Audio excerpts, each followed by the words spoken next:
Oh, sweet mother of God, what did I just watch? Okay, where do I start?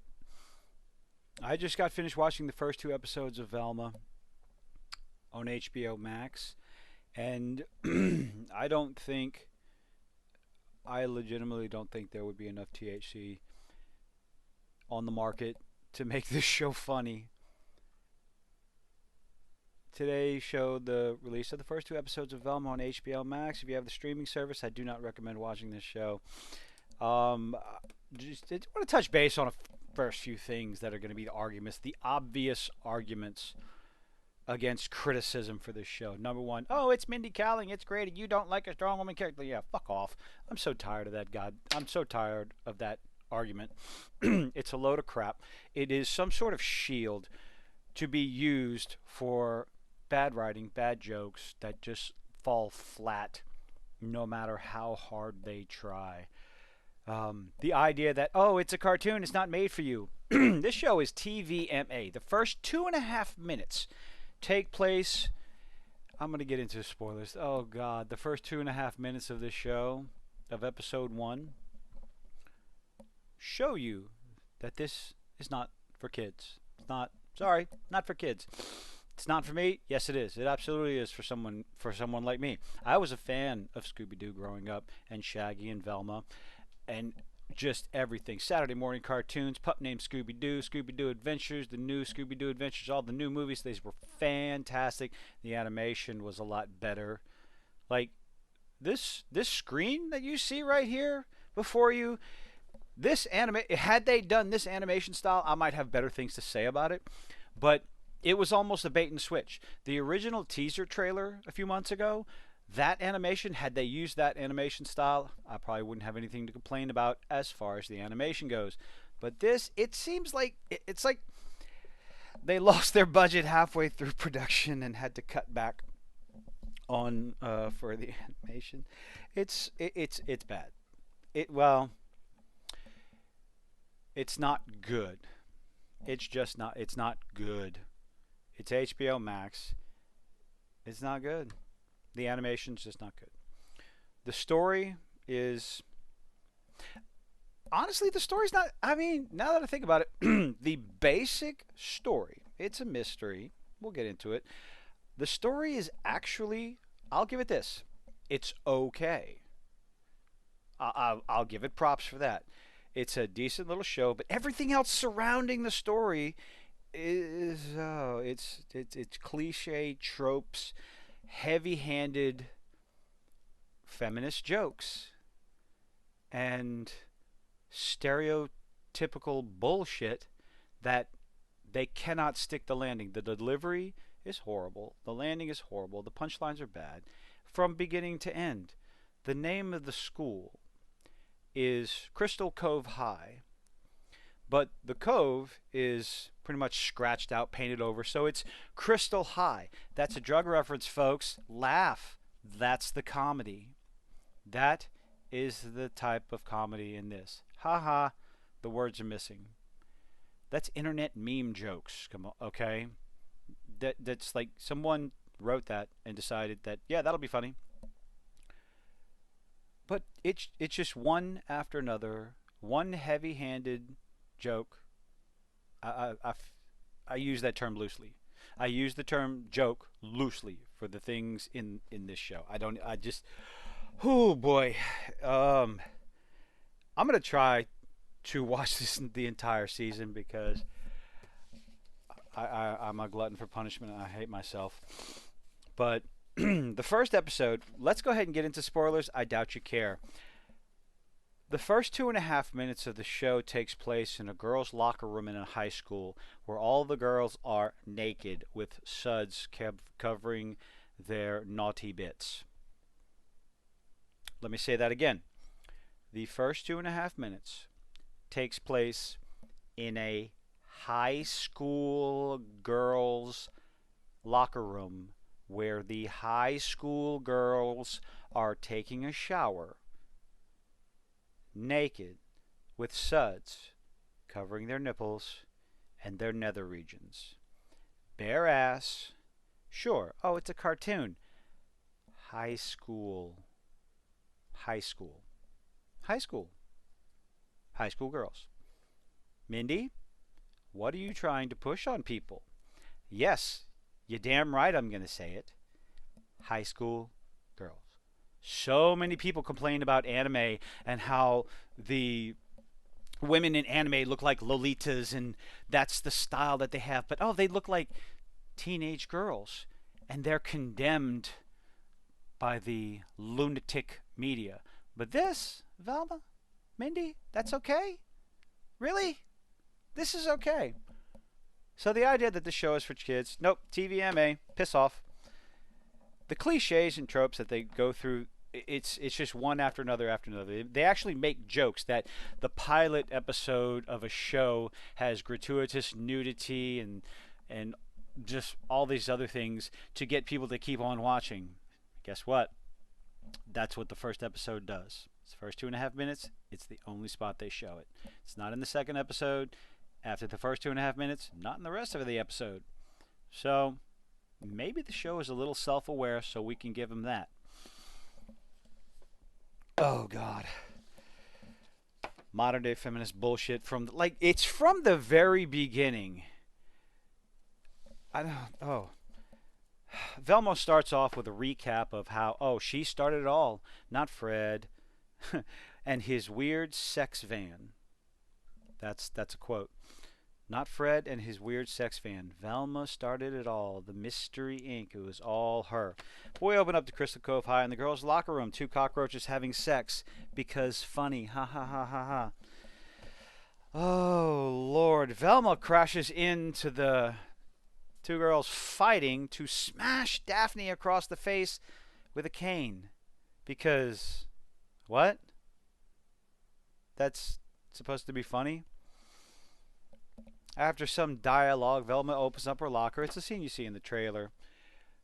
Velma opens up her locker and the girl with no skull and no brain falls out. Velma gets accused. And my God, they go to the police station because she's arrested, right? No, she gets handcuffed to a table and it goes on about her rights and this and that. And I gotta have a hunk attorney representing her. And who's at the police station? Well, that would be Daphne's lesbian adopted moms. Because, they tell Daphne, they tell Velma, see, I can't even be fucked to care about which character is what. And I grew up watching the goddamn show. I'm pissed. This is stupid. Sorry. I'm going to calm down. I'm all right. Daphne's lesbian moms tell Velma that, you can go free if you help us solve the mystery, because that's normal. Okay. But it's a kid's cartoon. If it's supposed to be a modernized show, then no, that never happened in the original show. Nobody went to the Mystery Inc. gang to get them to help. The authorities and the other adults always told them, you need to butt out. This is just, it's ridiculous. But Velma doesn't solve mysteries anymore, because foreshadowing. She hallucinates because apparently she feels guilty about her mom's disappearance, and we get a recap of her mom's disappearance. Oh boy. Velma goes home after walking out of the police station because they say, you have 24 hours to find the mystery, find whoever did the murder, or you're going to go to jail. Oh my goodness. Velma goes home and sees her dad, and her dad's got a pregnant waitress, and all of a sudden there's a naked pregnant waitress. Oh Jesus, it was disturbing, with a baby sticking the hand out of the, oh God, it's so overdone, this is so bad. Oh, go through the funeral at the diner, missing mom recap, she ran away, but unfortunately the mom recap was through Velma's, rose-colored glasses. She thought it was always fun with her mom, but you come to find out she does another recap later in the episode where instead of, playing with her mom with the soap, because her mom was an alcoholic when she smoked trying to write, her mom, instead of spraying her mom in the face, she sprayed her mom with the cigarette, and the cigarette went in her mom's eye, and her mom, the joke, eyeball kept falling out. Who wrote this crap? Oh God. Oh. Enter Norval. Norval hates drugs. How do you know that? Because he tells you he hates drugs. He would never. You have to laugh. Laugh at the joke. Come on, that's the joke. Norval hates drugs, right? Okay. After that is the morbid mom recap, eyeball hanging out, patch over one eye. Velma gets a hold of the alcohol. Instead of bringing the idea juice, Velma drinks the idea juice, whiskey, and gets drunk and drops it all over her mom's computer. So her mom hates everybody and is now apparently, instead of mom disappearing when going out to get a present for Velma, she ran away because she doesn't love them and anything. Oh God, what is this show?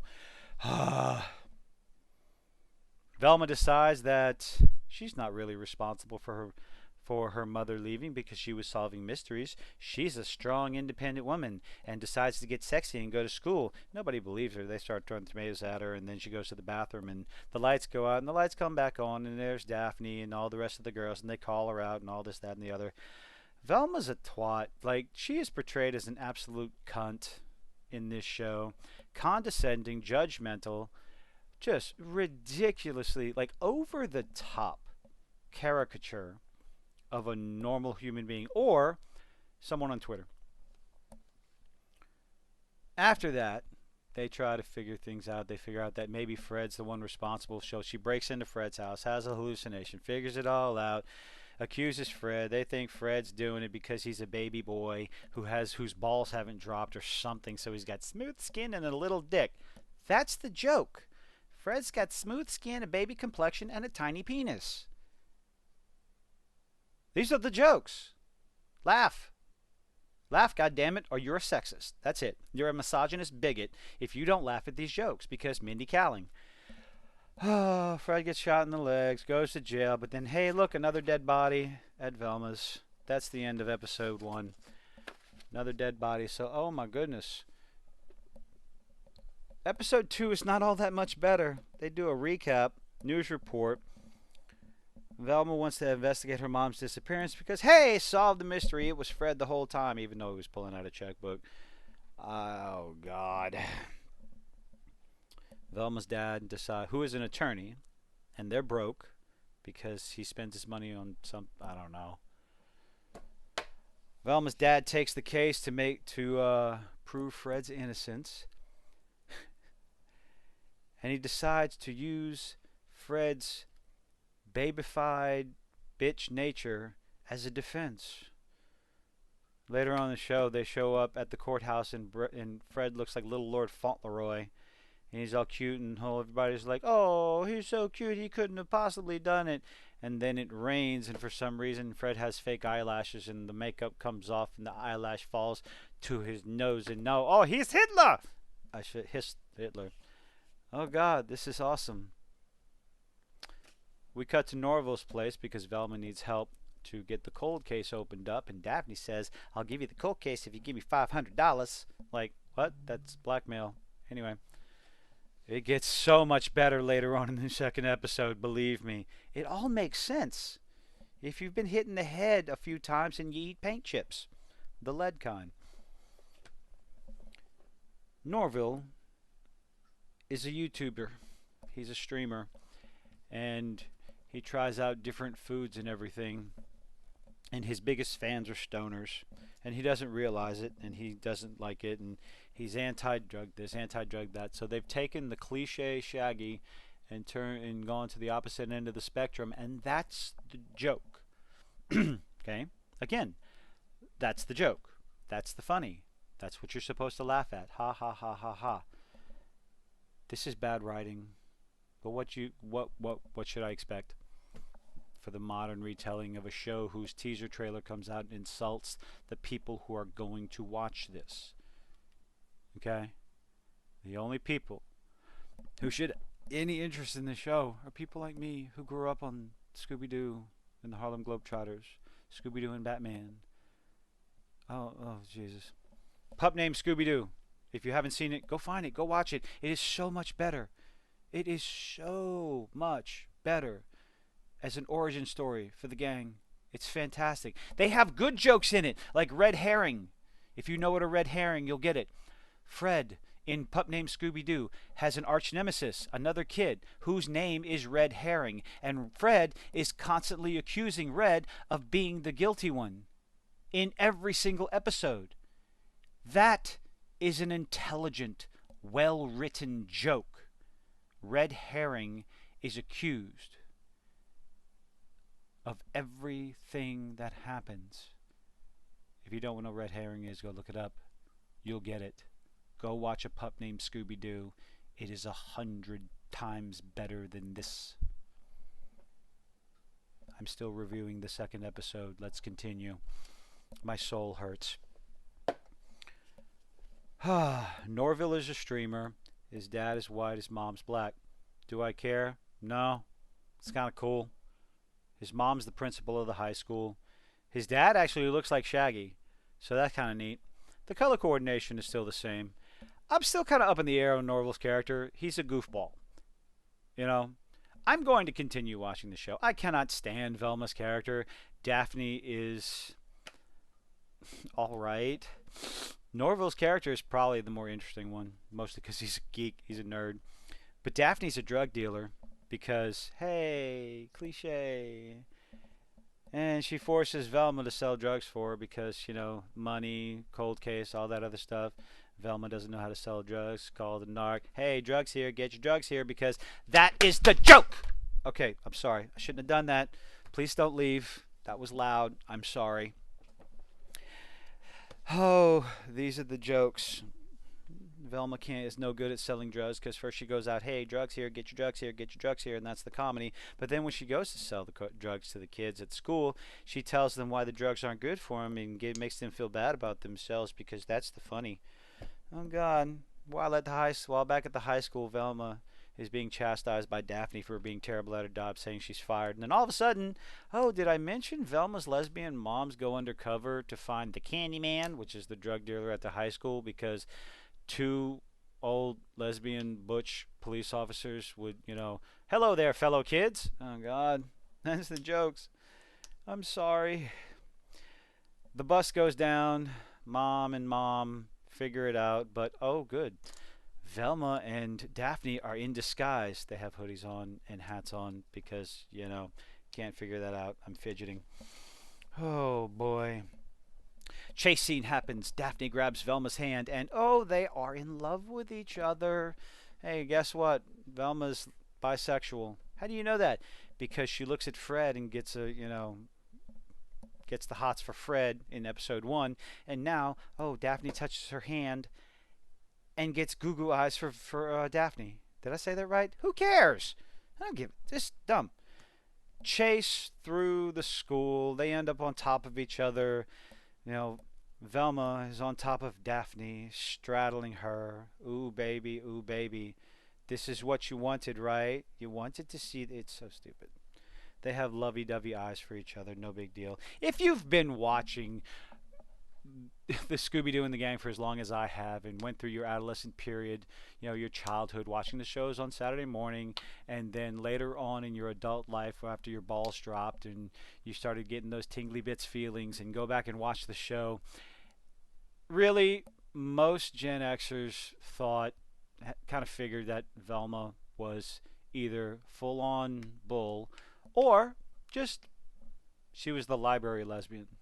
She fits the bill. She always has looked the part. So trying to sit there and say, you know, I could because she's bisexual or a lesbian. Yeah, piss off. We've had fantasies growing up. We went through our pubescent years just imagining, you know, Daphne and Velma having a good old time together. And if you deny it, you're a liar. Again, Gen Xers, we thought about it because, hey, we think about the cartoons because they always had the jokes. Johnny Bravo did it best. Johnny Bravo did it absolutely the best when he did the innuendos in the show. Another one you should go watch because it's even better. When Johnny Bravo runs into Scooby-Doo and the Gang is fantastic. I can't be seen without my glasses. Sorry. I keep thinking about better written shows, funnier shows, better cartoons from happier times. I can't help it. It's just, oh, it would be such a tragedy for the writers to go on strike. Give somebody else a crack at this entertainment industry. Anyway, Daphne gives Velma another crack at it, so they go to the park and immediately, oh wow, look, Velma's dad is buying drugs. They have a talk, courtroom. Go Go back to the courtroom. Fred's an innocent little baby. Doesn't even know how to cut his own food. He's innocent. Everybody starts laughing at him because he has a small penis. He freaks out, grabs the knife, steps on a steak, and it looks like he's got blood over his head. Judge, guilty, because we have to progress the plot. Laugh. These are the jokes. This is the funny. 2 episodes. Thank God it's only about 22 minutes of show each. That's going to help me. So, we get to the end of the episode. Daphne and Velma, they're enjoying time. They're building their friendship back up with each other. And they go back to Velma's house. And they're talking, trying to figure out what's going on. And Velma freaks out again. She confronts Daphne as to why she needs the money, why is she selling drugs, because Daphne wants to find her biological parents, because there's something else out there. There's more for her. And the whole discussion about the investigation makes Velma freak out and hallucinate again. Well, as Velma apparently is having a heart attack, her anxiety and blood pressure and all this other stuff is going up, trying to figure out how to calm Velma down. What could Daphne possibly do to calm Velma down? What on earth could they possibly think of? She tries jokes, she tries laughing, can't think of anything. And she has the brilliant idea, because you're creatively bankrupt. Duh. Daphne kisses Velma. And it works. Surprise, surprise. Who would have thought it? I don't know. Everybody watching the show could see it coming a mile a fucking way. Velma calms down, they look at each other, and they start making out again. Yay. I saw that in a porn once. Ooh. I think the porn had a better story, had better writers than this crap. The show ends, episode 2 ends with Norville, Shaggy. I'm just gonna fucking call him Shaggy. Shaggy shows up with flowers and a top hat and is dressed all dapper and complains about, I can't even get the girl when I'm being myself. Those rom-coms can kiss my ass. These are the jokes. References to pop culture, tropes, sitcom tropes, rom-com tropes, all these other cliche things. They try to make jokes out of it, and they land flat. They are so heavy-handed and forced. There's nothing organic about the writing in this show. There's no intelligent humor anywhere. Nothing like that. And it's just, I don't know. A children's cartoon from 20 years ago. God, how long ago? I'm going to take a moment. From so long ago, let's look up a pup named Scooby-Doo. See when that came out. Pup named Scooby-Doo came out in 1988. Had more intellectual jokes than this. With red herring.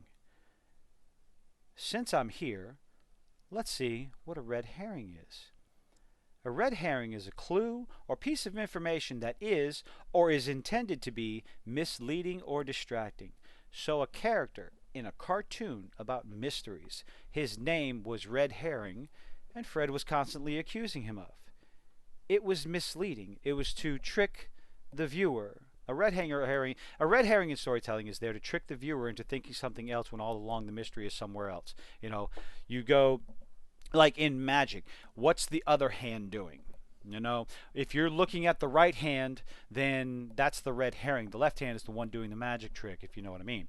If you ever watch Penn and Teller on stage. Again, another show, anything involving Penn and Teller is more entertaining than this for obvious reasons, because I don't know they're good at what they do. I cannot recommend this show. This show is going to be, I think this might be, no, it's not worse than She-Hulk. At least I'm interested in what Norville's character is going to be. The not Shaggy character. The one who doesn't do drugs because they have to tell you.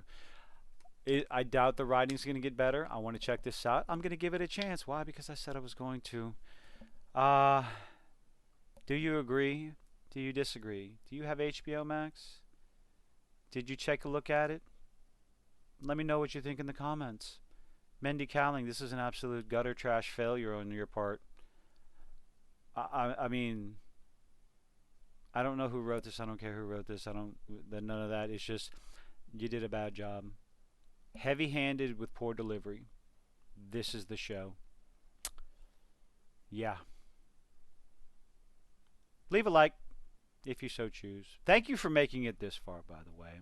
Leave a like if you choose. Leave a dislike if you choose. All that lovely YouTube stuff where we beg, beg, beg, beg, please, please, please. Thank you to all the people who have signed up to listen to me run my mouth over the past month. I'm back. I'm going to try to do a few videos a week. I'm definitely going to be watching Velma. I have a couple other shows that I need to finish watching. I hope to see you on the next one. You fine ladies and gentlemen. Thank you. See you on the next one.